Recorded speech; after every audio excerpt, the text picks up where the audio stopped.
to show you how to make coconut sambol, also called pol sambol, is what you'll typically hear in Sri Lanka and South India. We may call it, my dad sometimes calls it Thengai-Poo Sambol, which is Thengai is coconut, poo is flour, so it's the flour of the coconut made into, not actually the flour of the coconut, it's the coconut meat made into a sambol. And my daughter, Kavya Whyte, is videography for us. Kavya, do you know what a sambol is? I do not. Aha! So, sambol, so I have to clarify a little bit. We spell it S-A-M-B-O-L. There's also S-A-M-B-A-L, which I believe is Indonesian, and I cannot speak to that. But when we say sambol, we mean usually a cold accompaniment that is eaten with rice and curry, eaten with hoppers or string hoppers, or roti, kota roti, etc. And there are a lot of different sambols. So there's like kata sambol is a super spicy one. Coconut sambol, which we'll do today, has fresh coconut in it and is classic. Sini sambol, which we made in another cooking video. I thought I recognized it. That's right. So she did a cooking video with me before, which was where you take onions and you cook them down, caramelize them, and spice them. So all of these help. When you have a Sri Lankan plate, you'll have rice and curries typically, but then you would have often a sambol, a little pickle, and on the dinner table you might have an array of those so that people could choose what they wanted and sort of customize their plate to their own desires. So my mom loves pickles, for example. She loves that sour, so she might add a lot of pickle. When I was a kid, I didn't like pickle, so I never had that. Now I actually have gotten to love it. So this is really fast to put together. I usually do it for almost every Sri Lankan dinner party I do, because I can assemble it in the last 5-10 minutes of cooking while I'm waiting for other things to finish heating up in the microwave. The curries that I've made in advance, I can put together a quick sambol, and it's also just a fresh, bright note to the meal. So today I happen to have these shallots, so I'm going to use those, which are pretty similar to Bombay onions, which is what you would use in Sri Lanka, these sort of small pinkish onions. But you can absolutely just use one regular yellow onion is great for this. Ah! It went flying. The onion wanted to escape. So I would just peel the onion and then mince it, and then you're almost done. I did do one thing in advance, which was I took desiccated coconut, which was very dry because it's desiccated, it's had the water taken out of it. That's what desiccated means. And I wanted to rehydrate it so it was closer to the freshness, to what fresh coconut would be like. In Sri Lanka, every morning, often the cook or of the household, whoever that is, would get up and grate coconuts as their sort of first step of the day is to grate some coconuts, and then you'll be using that throughout the day for a variety of dishes. So here in America, it's not so easy to get fresh coconut and grate it. I don't even own a coconut grater. My mother had one, and I probably will get one at some point because it really is better if you can to have fresh coconut. But the desiccated is pretty good. So you can also get frozen fresh coconut, which is pretty good as well. It might even be a little better than this if you have that option, if you can find it around. But desiccated is easy to store for a long time. And then you just rehydrate it. So what I did is I took 1 cup of desiccated coconut, and then I added a couple tablespoons of milk. I used whole milk. You could use coconut milk if you wanted. And then I microwaved it for a minute and then stirred it up. And if you show you the before and after, but it's much moister now. So that's what you're aiming for. And I did that first because I wanted it to cool down a little bit before I get to the mixing stage. So now I've peeled my shallot. Any questions, Kavi? No. So far, so good. Okay. So I've peeled my shallot, and now at this point I want to mince it. So you really do want it to be very, very small tiny minced pieces for this, because you're going to be blending it and you want everything to blend together really smoothly and finely. So you have to take a little bit of care to cut it small. And you don't want to use a food processor. Now, interestingly, my mom always said that food processors were bad for onions. And I was always a little suspicious of this. You know, I sort of accepted it because she is usually right about cooking things, but I couldn't really see why. And, you know, why would it make any difference to do it in the food processor instead of by hand? And I was just this past week listening to a podcast, Milk Street, which is Christopher Kimball's food podcast, goes along with his magazine, Milk Street. He's the guy behind America's Test Kitchen, and they have a fabulous, well, they have many cookbooks, but they have a sort of a fabulous cookbook that I really like, and there's a magazine for as well. It is all very sciencey. So when they do recipes, when they talk about food, what I loved about their recipes is they would tell you why things worked, right? They would say like, well, we tried this, we thought maybe we needed 3 onions, maybe we needed 5 onions, maybe we wanted yellow onions, and they tell you their reasoning and why they came to the decisions they came to. So it's a terrific education for learning how to cook, to kind of think, to see how they approach it.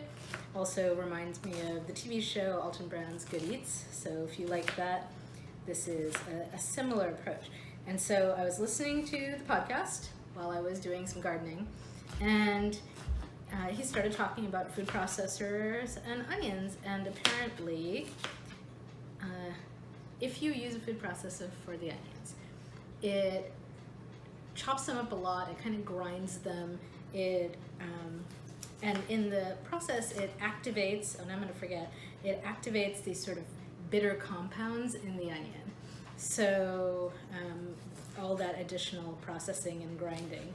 So they actually won't taste as good if you use a food processor for your onions instead of chopping it by hand. So, or it'll taste a little more bitter, which is usually not what you're going for with onions. That's not what you come to onions to add to a dish. So I thought that was interesting. I learned something this week. Any questions? No. No?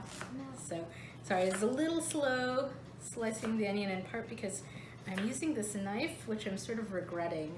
My good knife that I usually use for this is in the dishwasher. Generally, before I chop anything, I take my good knife and I hone it a little bit so that, to give it a better edge.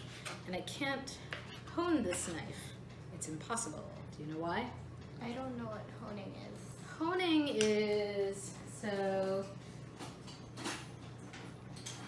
I hope I get all this right, but this is a sharpening stone, That's what that is. okay? Okay. This is a knife, sharp knife, metal knife. Metal knife is important. So you do this to hone. It's not the same thing as sharpening. Sharpening is a different process, and typically you wouldn't, I think, do that at home. You take your knives to be sharpened somewhere. But honing it, my understanding is that what it does is it kind of like trues the blade and makes it, just like brings it back to its firm point. Every time you use it, it sort of dulls and wavers a little bit. So you do this and hone it. So somewhere we have another sharpening steel, which is a longer thing. There's different techniques. Kevin and I took your dad and I took a knife skills class together, and they went through all of this, but that was several years ago, so I'm not sure I remember the details now. So this is what I would do if I were going to be using a metal knife, but I can't do it with this knife because this is a ceramic knife, and ceramic knives can't be honed. They maintain their sharpness perfectly as it is, but it means that I can't like make it extra sharp. So I do like the ceramic knife generally for lots of things, but for mincing maybe it's not ideal. Okay, so now we're almost done. I cut up some lime in advance, and now all we need to do is mix. So I'm going to put the coconut, that's the main ingredient here, nice juicy coconut in. And again, it's not vegan because I used cow's milk to rehydrate, but if you used coconut milk, then it would be vegan. So this is a great recipe to share with your vegan friends. Okay, then I'm going to add the onion to that. Done with that. Okay, limes. I would say 2 to 3 tablespoons of lime juice, typically. So I'm just, it's very squirty. I happen to have 1 lime, so that's what I'm putting in. If it's not limey enough for me, I might add more. This is really intended more for key limes. So regular limes are a little big for it, but it's still a pretty good way to juice a lime. If you don't have something like this, you know, you can just kind of like slice it and squeeze. That's fine. You know, and if you don't like things super limey, you don't have to put as much in. This is all very much to taste. Kind of like the whole point of pol sambol is that you do it to your taste, so that you can then add it to... Ah, you sprayed me. I sprayed you, oh no. Got all the way over there, that's impressive. Careful, it will sting your eyes if you touch leg. it. Got your leg, well the leg is probably okay. So, alright, so there's the limes. What was I saying? I was saying that the point is to do it to your taste, right? So that you can adjust your meal to your taste. And then it just needs salt and I'm going to just add cayenne, straight cayenne, but you can also, if you don't want it that hot, you can do a mix of cayenne and paprika or just paprika. And I'm using fine sea salt. Usually when we're cooking on the stove top, we're going to use kosher salt, which has larger granules, but for something like this, you want it finely ground up because it'll blend better. Yeah. And this is my pretty hot Sri Lankan, this is Indian cayenne, and I would say add anywhere from 2 to 3 teaspoons. 3 teaspoons would give you kind of like seriously old school, like hot spicing. Not the last time I went to Sri Lanka, but when I went in 2005, I was going with a friend of mine from Australia, and we went all around the country eating in restaurants, hotel restaurants, etc., so on. And then towards the end of the trip, I went to go visit my aunt and had lunch at her place, and it was delicious, but everything was like 3 times hotter than what it was like in the restaurants. And so if you are visiting, be aware that the locals may be used to a higher heat level, but the restaurants are very used to catering for other palates. Kavya, how was it for your trip to Sri Lanka? I mostly got pasta everywhere I went. You got pasta, you tried other things. You tried lots of things. Some things were too spicy for you. You did end up eating a lot of pasta, burgers, Caesar salad. I don't know if you remember all this. And ice cream. There's ice cream everywhere. There was a lot of ice cream. It was the land of ice cream. So, okay. So then last final step. Oh, and I'll say one more thing. This coconut is shredded. Sometimes you will find it ground. I didn't happen to have any around. I like the ground a little bit better for this particular dish, again, because it's smaller pieces and it blends better. But this is fine. And then you could just mix it all like this with a fork. And that will work okay. I often do kind of like my first pass, mixing it with the fork. But I will tell you, it really does work better to use your hands for this. So clean hands, we washed our hands at the start of this, and then I would just sort of like squeeze and mush, and this is really kind of fun, honestly, mushing up the pol sambol, and that way you can sort of make sure that every little bit of it is well blended. And again, if you have the ground pol sambol, you'll end up with a very fine, well-mixed result. And just be careful after you have done this to wash your hands well, because it will be, if you touch your eyes, you've got like lime juice and cayenne and salt, and it would be very, very painful. So we definitely want to avoid that. So that's it. This is a finished dish of pol sambol. Again, this would take 5 minutes basically if you were just making it quickly before an event, maybe 10 minutes if you're not used to chopping onions. And I'm trying to think if there's anything else to tell you. Yeah, I don't know. I would put, usually something like this much on a plate, maybe 2 servings of that.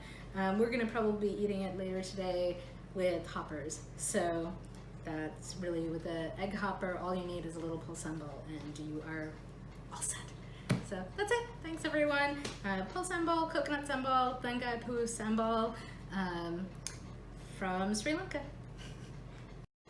We came back because I wanted to say one last thing, which is this will keep in the fridge for a few weeks. Not too much longer than that. It will, it has fresh coconut in it. It won't last forever, but the cayenne and the lime juice and all kind of work to preserve it with the salt pretty well. And so what I'm going to do now is put it in a jar, and then I'll store it in the fridge, and then I will use that over the course of probably the next 2-3 weeks.